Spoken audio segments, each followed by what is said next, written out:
Doctor চেলিক চালম আজি ইয়াতে আপোনালোকৰ সন্মুখত উপস্থিত হৈছোঁ আৰু এটা প্ৰেছ মিট দিব লৈছোঁ বিশেষ কাৰণত কাৰণ 25 তাৰিখে ঘটনা এটা হৈ গৈছে আমাৰ হস্পিটেলত হোৱা নাই বাৰু কিন্তু যিহেতু মোক এইটো কেছত টনা হৈছে আৰু মোৰ এগেইনষ্টত মিছাকৈ এটা এফআইআৰ দিয়া হৈছে মই নিজকে স্পষ্টীকৰণ দিব লাগিব বুলি মই আজি এই প্ৰেছ মিটটো দিছোঁ তো কথাটো হ'ল কুলসুমা খাতুন তেওঁৰ হাজবেণ্ডৰ নাম আব্দুল কৰিম নেকি তো মোক দেখুৱাই আছিলে সেইটো কোৱাৰ আগতে মই এটা কথা স্পষ্টীকৰণ কৰিছোঁ মোক দেখুৱাই আছিলে মানে আমাৰ অপিডিত দেখুৱাই আছিলে দেই খালি মোকে বুলি দেখুৱাব বুলি কথা নাই আমাৰ অল্টাৰনেট ডে অপিডি থাকে এদিন মোৰ থাকে এদিন ডক্টৰ ছাৰৰ থাকে যোনদিনাখন মই মোক চাওঁ যোনদিনাখন ডক্টৰ ছাৰে দেখে ডক্টৰ ছাৰে চায় হয়তো মই 2 এবাৰ দেখাও কৰিছিলোঁ ট্ৰিটমেণ্ট পাই আছিলে তেওঁৰ ডেট ডিচেম্বৰত আছিলে 19 তাৰিখে তেওঁলোকে আহিছিলে হস্পিটেলত সেইদিনাখন মঙলবাৰ মোৰ অতি আছিলে আৰু ডক্টৰ ছাৰৰ অপিডি আছিলে তেওঁলোকে আহিছিলে ডক্টৰ ছাৰক কিবা কাৰণে নাপালে নোপোৱাৰ কাৰণে মোৰ ইয়ালৈকে কাষ চাপিলে কৈ ছাৰ ছ'ন'গ্ৰাফি এটা লিখি দিয়ক বাচ্চাটো কেনে আছে আমি চাব খুজিছোঁ মই থিয় হৈ ইয়াতে ছ'ন'গ্ৰাফিটো এডভাইচ কৰি দিলোঁ অতি কৰি মই ঘৰ গুচি গ'লোঁ সেইদিনাখনৰ পৰা আজিলৈকে মই আৰু পেচেণ্টৰ ঘৰৰ মানুহৰ লগত কোনো ইণ্টাৰেকশ্যন হোৱা নাই যুঁজি কিবা হৈছে বুলি সিহঁতে কৈ আছে এইটো মিছা কথা সেইদিনাখন ছ'ন'গ্ৰাফি ৰিপৰ্টটো মোক আমাৰ ইয়াতে চিষ্টাৰ কাষ চাপতে চিষ্টাৰে মোক হোৱাটছএপ কৰিছিলে 19 তাৰিখৰ দিনাখন ৰাতি 7টা বজাত 6:56ত ৰিপৰ্টটো চাই পেলাই ৰিপৰ্টটো আপোনালোকক মই দেখুৱাই দিছোঁ সেইটো মোৰ হাতত আছে আৰু মই অকণমান হাইলাইট কৰি দিছোঁ ৰিপৰ্টত ফিটাল মুভমেণ্ট আৰু কাৰ্ডিয়াক এক্টিভিটি ঠিকে আছে বুলি দিছিলে এইটো ৰিপৰ্টত ৰন্টিক্সত কৰিছিলে যোনটো পানী থাকে য'ত বাচ্চাটো খেলে মানে লাইটৰ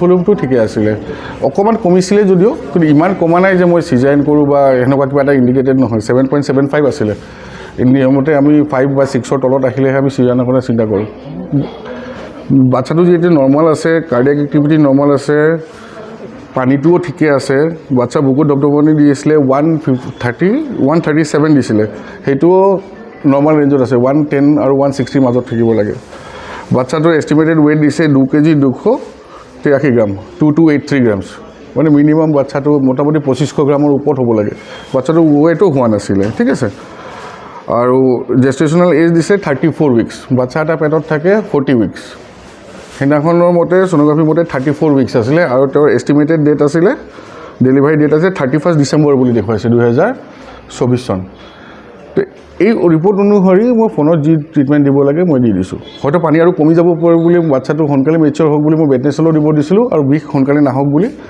মই ইউটেন ৰিলেক্সেণ্টো মই সিহঁতক ফোনতে কৈ দিলোঁ আৰু ক'লোঁ 2 দিন পিছত আহি কিনে মোক দেখুৱাব কিন্তু 2 দিন 3 দিন 4 দিন মোৰ ওচৰত আৰু কেতিয়াও সিহঁতে কাষ খাপা নাই ঘটনাখনৰ দিনাখন সিহঁতি ৰাতি 8:30-9টা বজাত ইয়াতে আহিলে মাকৰ খুব জ্বৰ হৈ আছিলে সেইদিনাখন আৰু ৰাতিপুৱাই পানী ভাঙিছিলে ঠিক আছে ৰাতিপুৱা পানী ভাঙিছিলে ইয়াতে সিহঁতে কৈ আছে মই চাই কিনে পেচেণ্টটোক বুকুত দপদপনি পোৱা নাই আৰু কণ্ডিশ্যনটো ভাল নাই বুলি মই ডিব্ৰুগড়লৈকে মই ৰিফাৰ দিছোঁ কিন্তু সেইদিনাখন মোৰ ডিউটিয়ে নাছিলে মই হস্পিটেলতো নাছিলোঁ on duty emergency doctor Chinmoy Phukan আছিলে তেওঁ চাই মেলি পেচেণ্টটোক ডিব্ৰুগড়লৈকে ৰিফাৰ দিছে কিন্তু সিহঁতে ডিব্ৰুগড় নগৈ পেলাই আলি নাৰ্ছিং হোমলৈকে গ'ল তাতে ডক্টৰ গুপ্তাই চিজাৰিন কৰিলে বাচ্চাটো ওলালে কিন্তু মৃত বাচ্চা আছিলে আৰু তেওঁ কোৱা মতে মই নাজানো মই এতিয়ালৈকে গুপ্তাৰ লগত মোৰ কথা হোৱা নাই তেওঁ কোৱা মতে 2 দিনমান আগতে বাচ্চাটো ঢুকাইছিলে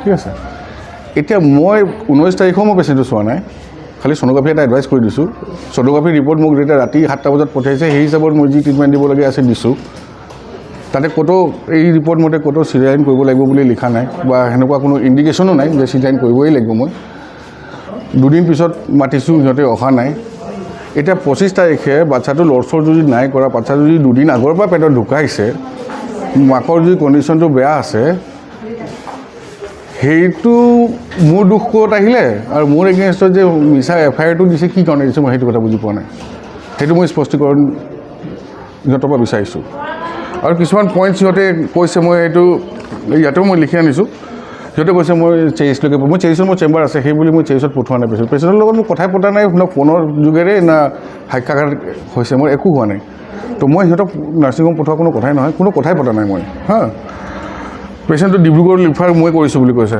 ময়ো কৰা নাই।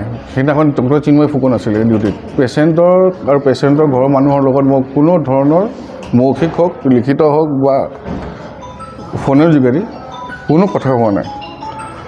আচ্ছা, আৰু সিহঁতে কৈছে মই ৰন্টিক্সত পঠিয়াইছোঁ বুলি।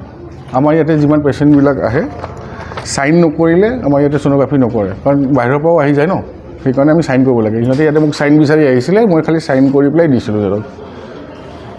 চাইন কৰি পেলাই য'তে কৰক, ইয়াতে কৰক, বাহিৰত কৰক, মোৰ আপত্তি নাই। মোক ক'তো কৈও দিয়া নাই মই ৰন্টিক্সত যোৱা বা আমি ফ্ল'ৰত যোৱা বা চেইছত ক'তো পোৱা নাই। সিহঁতে নিজে য'ত গৈছে নিজে গৈছে।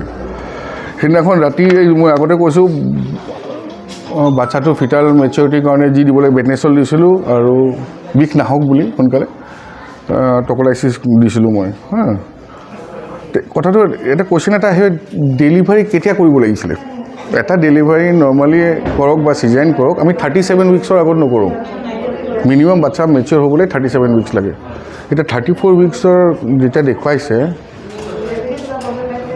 তেনেহ'লে সেইটোত মইতো চিজাৰিন কৰাৰ কোনো কথা নাহে, মইতো ৰখিবই লাগিব। কিবা কাৰণে মই চিজাৰিন কৰিলোঁ, তাতে এটা কুৱেশ্যন আহি যাব, আপুনি ইমান সোনকালে কেলৈ কৰিলে? সময় যেতিয়া আছিলে, আপুনি সময় থকা অৱস্থাত মাক ঠিক আছে, বাচ্চা ঠিক আছে, বাচ্চাৰ ৱেইটটো কম, আপুনি আগতে চিজাৰিন কৰি দিলে, বাচ্চাটো কিবা এটা হৈ গ'ল, তেতিয়াও মোৰ গাত আহি যাব। তো মইতো চিজাৰিন কৰিবৰ কাৰণে মোক এটা ইণ্ডিকেশ্যন এটা লাগিব, কাৰণ এটা লাগিব। তাতে মই কোনো কাৰণ দেখুওৱা নাছিলে কাৰণে মই কৰা নাই। আৰু মই পেচেণ্টক যেতিয়া এক্সামিনেই কৰা নাই, OPD যি আহিছিলে OPDতে মই চাইছোঁ। 19 তাৰিখেও মই পেচেণ্টটো চোৱা নাই, 25 তাৰিখ মই নাছিলোঁৱে।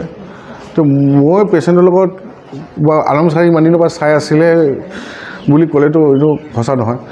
চাই আছিলোঁ, কিন্তু মোৰ কাৰণে বাচ্চাটো মৰা নাই। কথাটো সেইটোৱে। আৰু কথাটো এতিয়া আহিব, গুপ্তাই কোৱা মতে 2 দিন আগতে বাচ্চাটো মৰিছিলে। তো 2 দিন আগৰ পৰা মাকে কি কৰি আছিলে? মাকেতো মুভমেণ্ট পোৱা নাই। বাচ্চাৰ লৰচৰটো মাকৰ বাহিৰে কোনো ডক্টৰ ক'ব নোৱাৰে, নাৰ্ছো ক'ব নোৱাৰে, ঘৰৰ মানুহ হাজবেণ্ড কোনো ক'ব নোৱাৰে। বাচ্চাৰ মুভমেণ্ট মাকৰ বাহিৰে পৃথিৱীত কোনো ক'ব নোৱাৰে। 2 দিনৰ পৰা যদি বাচ্চাটো লৰচৰ কৰা নাই, তেতিয়া তোমালোকেতো ডক্টৰ কাষ চাপিব লাগিছিলে নাই? ছাৰ বোলে বাচ্চাৰ মুভমেণ্ট কমি গ'লে ডক্টৰ কাষ চাপে, তুমিতো পোৱাই নাছিলা চাগে। বাৰু ঠিক আছে, কিবা কাৰণে তোমাৰ মিছ হৈ গ'ল। যোনদিনাখনৰ ঘটনা 25 তাৰিখৰ ঘটনা, সেইদিনাখন ৰাতিপুৱা পানী ভাঙিছে, ঠিক আছে? ৰাতিপুৱা পানী ভাঙিছে, ৰাতিপুৱাৰ পৰা বাচ্চাটো লৰচৰ কম কৰিছে বুলি কৈছে ইয়াতে। মানুহজনী জ্বৰ হৈ আছে পূৰা। কি কৰি আছিলে গোটেই দিনটো? গোটেই দিনটো তুমি ডক্টৰ ওচৰত নাহিলা, হস্পিটেল নাহিলা, চিধা ৰাতি 9টা বজাত তুমি আহিছা। তোমালোকে দেৰি কৰিবা, তোমালোকে কি নহয়, সজাগ নহয়, আৰু ডক্টৰক দুখ দিটো লাভ নাই। ইয়াতে মই OPDত কিমান পেচেণ্ট চাওঁ চবেই জানে। প্ৰত্যেকটো পেচেণ্টকে মই বোলে 34 উইক্স হৈছে, কালি পৰহি বাচ্চাটো মৰি যাব পাৰে, আজি মই চিজাৰিন কৰি দিওঁ বুলিতো মই কৰিব নোৱাৰোঁ। কোনে কৰিব? কোন ডক্টৰে কৰিব? এইটো এটা কাৰণ লাগিব ন, যে চিজাৰিন কৰিবলৈ।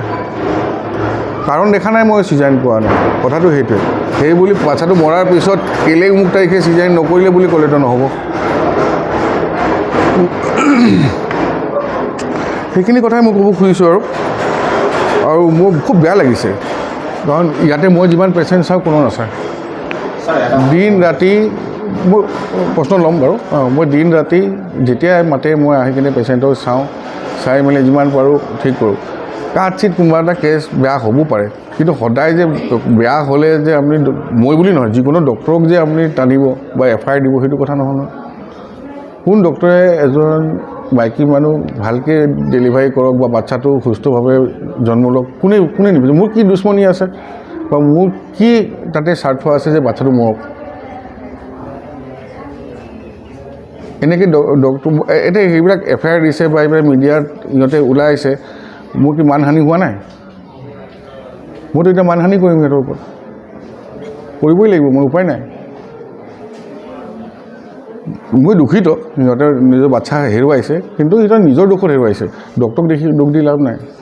আৰু নিজৰ দুখ বুলিও নহয়, সিহঁতে অলপ সজাগ হ'লে হয়তো বাচ্চাটো সোনকালে কাষ চাপিলে কিবা এটা আমি ব্যৱস্থা ল'লোহেঁতেন। কাষেই চাপা নাই, 3 দিন পিছত আহিছে, ৰাতিপুৱা পানী ভাঙিছে, ৰাতি আহিছে। তহঁতে দেৰি কৰিবি, ডক্টৰক দুখ দিটো লাভ নাই, হয় নাই? সেইটো কথাখিনিয়ে মই স্পষ্টীকৰণ দিব খুজিছিলোঁ। বাকী আপোনালোকে কিবা যদি সুধিব খোজে সুধিব পাৰে। এবাৰ কৈ দিলোঁ, আকৌ এবাৰ কৈ দিছোঁ মই। চ' ছ'ন'গ্ৰাফি মোৰ অ' পি ডি নাছিলে সাধাৰণতে অ' পি ডিত আহি কিনে দেখুৱাই অ' পি ডিৰ পৰা ছ'ন'গ্ৰাফি বা পেচেণ্টক এক্সামিন কৰি কিনে এডভাইচ কৰে সেইদিনাখন ডক্টৰ ছাৰক নাপালে ডক্টৰ ছাৰৰ অ' পি ডি আছিলে মোৰ অ' টি আছিলে মই কিবা কাৰণে অ' টিৰ বাহিৰত আহিলোঁ মই মোক পাই কিনে ছাৰ বুলি ছ'ন'গ্ৰাফিটো লিখি দিয়ক আমি ছ'ন'গ্ৰাফি কৰাই চাওঁ মই থিয় হৈ তাতে ছ'ন'গ্ৰাফি খালি এডভাইচ কৰোঁ তাতে কোনো ট্ৰিটমেণ্টো লিখা নাই মই পেচেণ্টক মই চোৱাই নাই ছ'ন'গ্ৰাফি কৰিবৰ কাৰণে আৰু পেচেণ্ট চাব নালাগে ন তই ছ'ন'গ্ৰাফি কৰিব বিচাৰিছে কৰি ল ছ'ন'গ্ৰাফি লিখি পেলাই মই দি দিলোঁ সেই ছ'ন'গ্ৰাফি ৰিপৰ্টটো আপোনাক আপুনি কপিটো নাপালে ন 2 নম্বৰ পইণ্ট যোনটো হাইলাইট কৰিছোঁ এক এমনিয়টিক ফ্লুইড ইংলিছ যোনটো আমি পানী কিমান আছে নাই সেইটো আমি কেনেকৈ জোখোঁ 4টা কোৱাড্ৰেণ্টত আমি কিমান চেণ্টিমিটাৰ পানী আছে জুখি পেলাই প্লাছ কৰোঁ সেইটো মিনিমাম 5 চেণ্টিমিটাৰ হ'ব লাগিব ৰিপৰ্টাৰ লাইভ